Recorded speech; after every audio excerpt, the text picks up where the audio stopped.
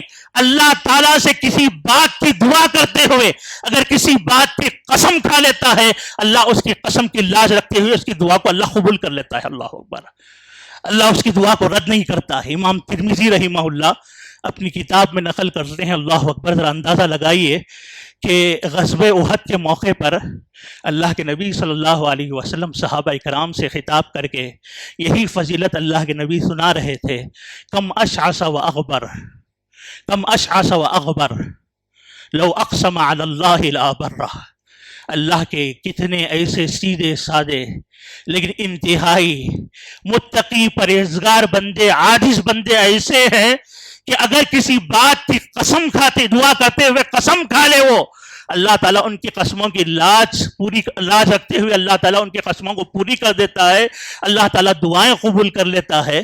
تو مجلس میں صحابہ اکرام میں سے ایک صحابی تھے جن کا نام ہے برا ابن مالک رضی اللہ تعالیٰ عنہ۔ کون؟ حضرت برا ابن مالک رضی اللہ عنہ، جو حضرت انس ابن مالک کے بھائی تھے۔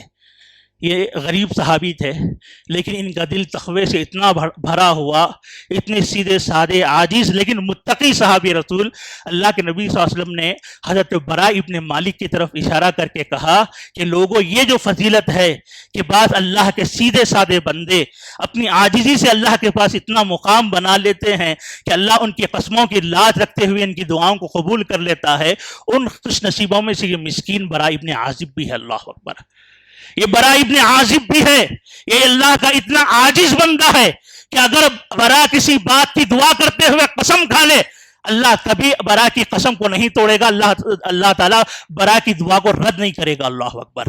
امام ابن سعد رحمہ اللہ طبقات ابن سعد میں نقل کرتے ہیں، جب فارس کے مقام پر مسلمانوں کی بڑی خطرناک جنگ ہوئی، پہلے دن مسلمان دشمنوں سے مقابلہ کرتے رہے لیکن پیچھے ہٹ گئے، ہار گئے، تو اس وقت مسلمان حضرت برا ابن مالک کے پاس آئے، اللہ اکبر۔ ذرا غور کریے اب یہاں پر کہ آدمی عاجزی اختیار کرے، اللہ اس کی دعاؤں کی کیسی لاج رکھتا ہے، دیکھیے، اللہ اکبر۔ لوگ آئے حضرت برا ابن مالک کے پاس، آ کے کہنے لگے، یا برا، تم وہ خوش نصیب ہو، لو اقسمت علی اللہ لابرک، اگر تم اللہ پر کسی بات کی قسم کھا کر دعا کر لو، اے برا، اللہ کے نبی نے فرمایا اللہ تمہاری دعا کو ضرور قبول کرے گا، رد نہیں کرے گا، اے برا دعا کرو، ہم شکست کھا رہے ہیں، تم دعا کرتے ہوئے قسم کھا لو کہ اللہ مسلمانوں کو فتح نصیب فرمائے۔ حضرت برا ابن مالک نے اس دن دعا کی کہ اے اللہ، میں اس بات کی قسم کھاتا ہوں دعا کرتے ہوئے کہ اللہ مسلمانوں کو کل فتح نصیب فرمانا۔ دوسرے دن جنگ ہوئی لیکن معاملہ کچھ سخت ہی تھا، دشمن ہی غالب آ رہا تھا۔ لوگ پھر آئے حضرت برا ابن مالک کے پاس، کہا برا، اللہ کے نبی نے آپ کی فضیلت بیان کی ہے کہ آپ جس بات کی قسم کھا لے اللہ آپ کی دعا کو رد نہیں کرتا، لہٰذا آپ دل لگا کے دعا کریے کہ آج اللہ تعالی ہمیں اس جنگ میں فتح نصیب فرمائے۔ تو اس وقت حضرت برا ابن مالک رضی اللہ تعالیٰ عنہ نے دو دعائیں کی۔ ایک دعا یہ کی کہ اے اللہ، ہم مسلمان کل دشمن سے جب نمرد آزما ہو، جب ہماری جنگ ہو، تو اے اللہ مسلمانوں کو فتح نصیب فرمانا، اور اے اللہ اس جنگ میں برا کو اللہ شہادت کا مرتبہ نصیب فرمانا، اللہ اکبر۔ راوی لکھتے ہیں کہ دوسرے دن جنگ ہوئی، اللہ تعالیٰ نے مسلمانوں کو فتح بھی نصیب فرمائی، اور اسی جنگ میں حضرت براء ابن مالک رضی اللہ تعالیٰ عنہ کو شہادت کا مرتبہ بھی نصیب ہوا۔ اللہ اکبر! دیکھا آپ نے، اللہ اکبر! ایک بندہ اللہ تعالیٰ کے سامنے اپنے آپ کو عاجز بنائے، گرا دے، اپنے آپ کو حقیر بنائے۔ ترمذی کی وہ روایت، اللہ کے نبی جب استسقاء کے لیے نکلتے ہیں، صحابی کیا کہتے ہیں؟ خاشعا متورعا، اللہ کے نبی پرانے کپڑے پہن کر خشوع و خضوع کے ساتھ، روتے ہوئے، گڑ گڑاتے ہوئے، عاجزی کے ساتھ اللہ کے نبی صلی اللہ علیہ وسلم جاتے اور دعا کرتے، اور اللہ تعالیٰ بارشوں کا نزول فرماتا۔ اللہ اکبر!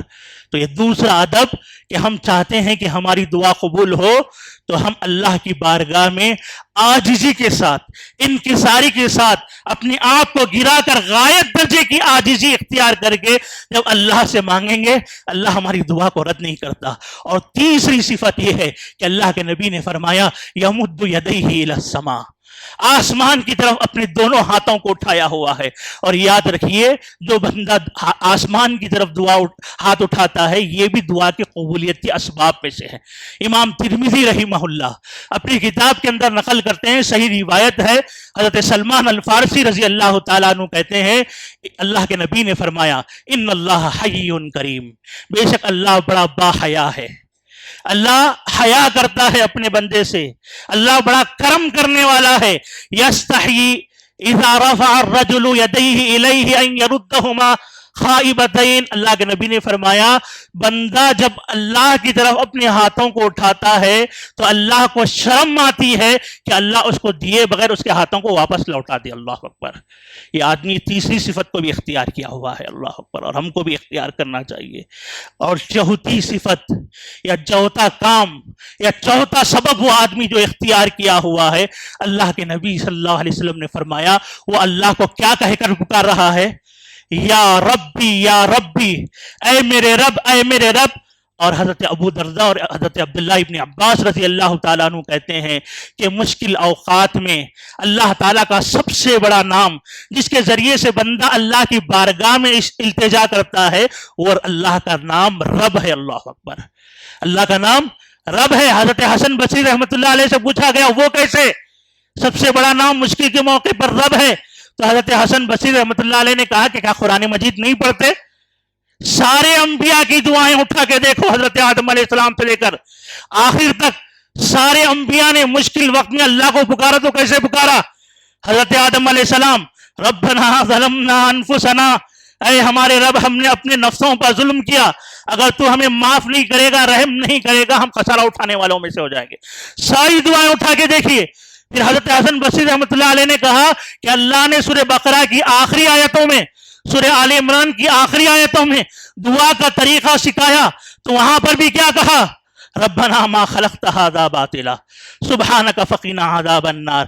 اور حضرت حسن بصری رحمۃ اللہ علیہ نے کہا کہ وہ دعا جس دعا کو ام الدعوات کہا جاتا ہے، ساری دعاؤں کی ماں، وہ بھی کس سے شروع ہوتی ہے؟ ربنا آتنا فی الدنیا حسنہ وفی الآخرۃ، رب سے شروع ہوتی ہے۔ تو اللہ اکبر! کیا صفتیں! ایک صفت کہ آدمی اگر سفر پر ہے دعا کرے، اللہ دعا قبول کرتا ہے۔ نمبر 2، اشعث واغبر عاجزی کی حالت میں دعا کرتا ہے، اللہ اس کی دعا کو قبول کرتا ہے۔ نمبر 3، ہاتھ اٹھا کر اللہ کی طرف دعا کرتا ہے، آسمان کی طرف، اللہ دعا قبول کرتا ہے۔ اور نمبر 4، اللہ کو رب کہہ کر بار بار پکارتا ہے تو اللہ اس کی دعا کو قبول کرتا ہے۔ لیکن اتنے اعلیٰ اوصاف اپنا لینے کے بعد اگر کسی آدمی کی دعا قبول نہیں ہو رہی ہے، اللہ کے نبی نے فرمایا مطعمہ حرام، اس کا کھانا حرام کا ہو، اس کا پینا حرام کا ہو، اس کا لباس حرام کا ہو، اس کی پرورش حرام کی ہو، فأنا یستجاب لذلک، تو پھر اس کی دعا کیسے قبول ہو سکتی ہے؟ اور اللہ کے نبی صلی اللہ علیہ وسلم کے وہ صحابی حضرت سعد ابن ابی وقاص رضی اللہ تعالیٰ عنہ، ایک مرتبہ اللہ کے نبی صلی اللہ علیہ وسلم غزوہ احد کے موقع پر ان کے کارناموں سے خوش ہو کر اللہ کے نبی نے دعا کی تھی، اے اللہ سعد ابن وقاص جب بھی تجھ سے دعا کرے تو اس کی دعا کو قبول کر لینا۔ حضرت سعد ابن وقاص رضی اللہ تعالیٰ عنہ مستجاب الدعوات تھے۔ لوگوں نے حضرت سعد ابن ابی وقاص سے پوچھا آخر آپ کے اندر وہ کیا صفات ہے جس کی وجہ سے اللہ کے نبی صلی اللہ علیہ وسلم نے آپ کو ایسی دعا دی اور آپ مستجاب الدعوات ہے، آپ دعا کرتے ہیں اللہ آپ کی دعا قبول کر لیتا ہے؟ تو حضرت سعد بن ابی وقاص رضی اللہ تعالیٰ عنہ کہا کہ میری خاص صفت یہ ہے کہ جب بھی کوئی بھی لقمہ میری زندگی میں آتا ہے تو دیکھتا ہوں کہ حلال راستے سے آیا ہے کہ نہیں آیا ہے، اور جب خرچ کرتا ہوں تو دیکھتا ہوں کہ حلال راستے میں خرچ کر رہا ہوں کہ نہیں کر رہا ہوں۔ اللہ اکبر، یہی صفت ہے جس کی بنیاد پر اللہ تعالیٰ شاید میری دعاؤں کو قبول کرتا ہے۔ اب ہم ایک ہر آدمی اس پر غور کرے کہ واقعی ہماری آمدنی کتنی حلال کی ہے اور کتنا ہم حلال میں خرچ کر رہے ہیں۔ کتنے لوگ ہیں جو حرام راستے سے کماتے ہیں، حرام راستے میں خرچ کر دیتے ہیں، کتنے لوگ حرام راستے سے کماتے ہیں، حلال میں خرچ کرتے ہیں لیکن فائدہ نہیں ہے، اور کتنے لوگ ہیں حلال راستے سے کماتے ہیں لیکن حرام میں خرچ کر دیتے ہیں۔ تو پھر ایسے لوگوں کی دعائیں کہاں سے قبول ہوگی؟ بہرحال ساری باتوں کا خلاصہ یہ ہے کہ ساری زندگی دعا کے ہم محتاج ہیں۔ رمضان المبارک کے مہینے میں خاص طور پر ہم دعا کے محتاج ہیں، اور اس دعا کے موقع پر ہم اپنے اندر عاجزی کو اختیار کریں، آسمان کی طرف، اللہ کی طرف ہاتھ اٹھا کر ہم دعا کریں، اللہ کو رب کہہ کر پکارے، حلال رزق کے ساتھ اللہ سے مانگے، اللہ ضرور ہماری دعاؤں کو قبول کرے گا۔ اللہ رب العالمین سے دعا ہے کہ رب العالمین جتنی باتیں ہم نے اس خطبے میں سنی ہیں، سمجھی ہیں، اللہ تعالیٰ ان تمام باتوں پر اللہ تعالیٰ ہم تمام کو عمل کی توفیق نصیب فرمائے۔ اللہ تعالیٰ ہم کو بھی وہ اللہ کا اتنا عاجز بندہ بنا دے کہ ہم بھی اللہ کی بارگاہ میں ہاتھ اٹھائیں اور اللہ ہماری دعاؤں کو قبول کر لے۔ اللہ تعالیٰ ہم تمام کو اس کی توفیق نصیب فرمائے۔ ہم میں جو بیمار ہے اللہ تعالیٰ انہیں شفائے کاملہ عاجلہ نصیب فرمائے۔ ہم میں جو قرض دار ہیں اللہ غیب سے ان کے قرضوں کا انتظام فرمائے۔ ہم میں وہ لوگ، ہمارے وہ بزرگ، ہمارے وہ نوجوان جو پچھلے سال رمضان کے مہینے میں موجود تھے لیکن اس دنیا سے جا چکے ہیں، اللہ ان کی مغفرت فرمائے، اللہ ان کی قبروں کو نور سے بھر دے، اللہ تعالیٰ ان کے مراحل کو آسان فرمائے، اور اللہ تعالیٰ ہم تمام کو عمل کی توفیق نصیب فرمائے۔ آمین ثم آمین۔ اللہ وملائکتہ یصلون علی النبی یا ایھا الذین آمنوا صلوا علیہ وسلموا تسلیما۔ اللہم صل علی محمد وعلی آل محمد کما صلیت علی ابراہیم وعلی آل ابراہیم انک حمید مجید۔ اللہم بارک علی محمد وعلی آل محمد کما بارکت علی ابراہیم وعلی آل ابراہیم انک حمید مجید۔ ان اللہ یأمر بالعدل والإحسان وإیتاء ذی القربى وینہی عن الفحشاء والمنکر والبغی یعظکم لعلکم تذکرون۔ اذکروا اللہ یذکرکم وادعوہ یستجب لکم ولذکر اللہ اکبر واللہ یعلم ما تصنعون۔